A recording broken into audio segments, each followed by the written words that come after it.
بسم اللہ الرحمن الرحیم۔ آج کے اس ویڈیو میں ہم آپ کو حدیث کی روشنی میں بتائیں گے کہ کن عملوں سے سارے کے سارے گناہ معاف ہو جاتے ہیں اور کون سے ایسے گناہ ہیں جو ان عملوں سے بھی معاف نہیں ہوتے۔ مسلم شریف کی روایت ہے، حضرت عمر بن العاص رضی اللہ تعالی عنہ سے مروی ہے کہ جب اللہ رب العزت نے اسلام لانے کا خیال میرے دل میں ڈالا تو میں رسول اللہ صلی اللہ علیہ وسلم کی خدمت میں حاضر ہوا اور میں نے عرض کیا، اپنا ہاتھ بڑھائیے تاکہ میں آپ سے بیعت کروں۔ بس آپ صلی اللہ علیہ وسلم نے اپنا داہنا ہاتھ آگے کر دیا، بس میں نے اپنا ہاتھ کھینچ لیا تو آپ صلی اللہ علیہ وسلم نے فرمایا، عمر تمہیں کیا ہوا؟ یعنی تم نے اپنا ہاتھ کیوں کھینچ لیا؟ میں نے عرض کیا، میں ایک شرط لگانا چاہتا ہوں۔ آپ صلی اللہ علیہ وسلم نے فرمایا، تم کیا شرط لگانا چاہتے ہو؟ میں نے عرض کیا کہ میری خطائیں بخش دی جائیں۔ آپ صلی اللہ علیہ وسلم نے ارشاد فرمایا، اے عمر کیا تمہیں یہ معلوم نہیں ہے کہ اسلام قبول کرنا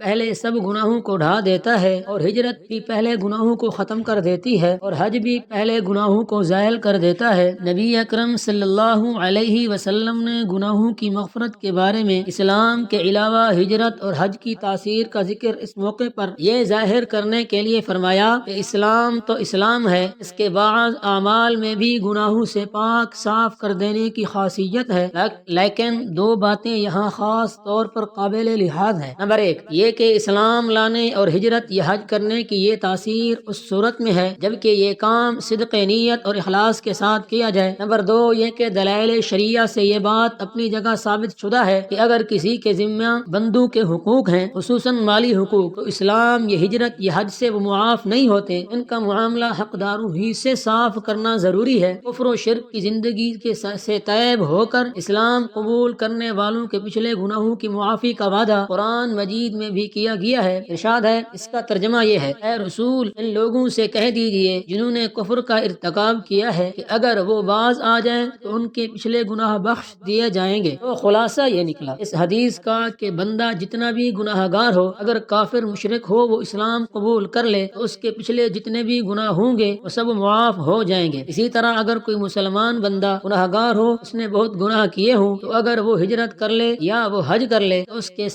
سارے گناہ معاف ہو جاتے ہیں۔ حدیث مبارکہ کے اندر آتا ہے، نبی اکرم صلی اللہ علیہ وسلم نے فرمایا کہ جو بندہ حج کر کے آتا ہے وہ ایسے آتا ہے کہ گویا وہ ابھی پیدا ہوا ہے، اس کے ذمہ کوئی گناہ نہیں ہے۔ لیکن اس کے اندر ایک اور بات قابل غور بھی ہے کہ اگر وہ چیزیں بندے کے اندر پائی جائیں تو بندہ اگر اسلام بھی قبول کر لے، ہجرت بھی کر لے، حج بھی کر لے، اس کے وہ گناہ معاف نہیں ہوتے۔ وہ یہ ہے کہ وہ مالی حقوق ہیں، مخلوق کے حقوق ہیں، خالق کے حقوق تو معاف ہو جائیں گے لیکن مخلوق کے حقوق معاف نہیں ہوں گے۔ یعنی کسی نے کسی کی حق تلفی کی ہو، وہ کہے کہ میں حج کر لوں میرے سارے گناہ معاف ہو جائیں گے، نہیں ایسا نہیں ہوگا، بلکہ جس کا حق ہوگا اس کے حق کی تلافی ہوگی تو معافی ہوگی، اگر حق کی تلافی نہیں ہوگی تو معافی بھی نہیں ہوگی۔ تو اس ساری بات سے یہ معلوم ہوا کہ بندہ جتنا بھی گناہ گار ہو، اگر یہ تین کام کر لے، کافر ہو، مسلمان ہو جائے، مسلمان گناہ گار ہو، ہجرت کر لے، گناہ گار ہو، حج کر لے، تو سارے کے سارے گناہ معاف ہو جاتے ہیں۔ لیکن ان سب کے کرنے کے باوجود اگر وہ بندہ کسی کے حقوق کے تلے دبا ہوا ہے، اس نے کسی کے حقوق ادا کرنے ہیں،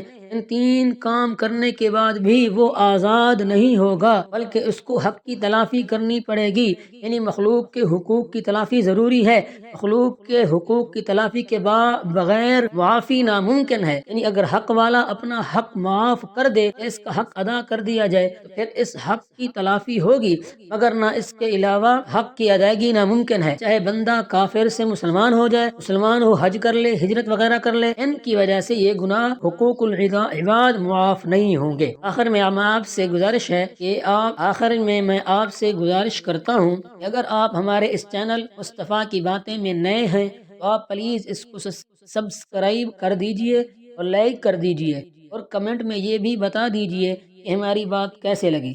شکریہ، ملتے ہیں ایک نئی ویڈیو میں۔